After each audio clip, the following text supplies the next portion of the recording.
Thank you very much. Thank you for coming and thank you for being a wonderful, wonderful audience. Now, one word before we depart.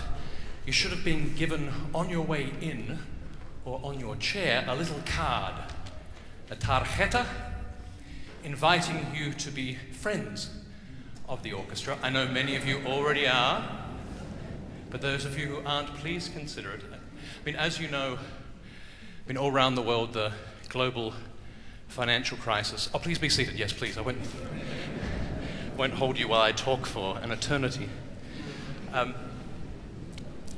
The global financial crisis and the austerity measures being introduced, as much as they are a necessity, most probably, educational institutions and artistic institutions all throughout the Western world are facing troubled times again.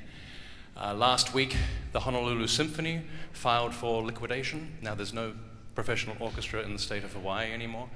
The Detroit Symphony have not played a concert this year.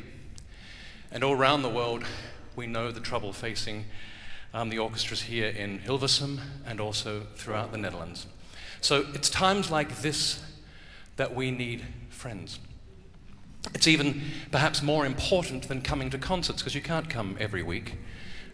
You have to eat and do other things. But being friends, that's the database which we can present to the governments to say, this is how many friends we have in the community, this is how much they want us to still be here and they need us.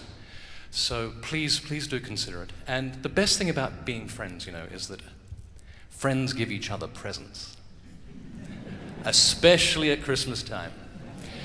Now, I did have an idea of getting us to play now Hark the Herald Angels Sing, getting you all upstanding to sing, and then I could audition you for the choir.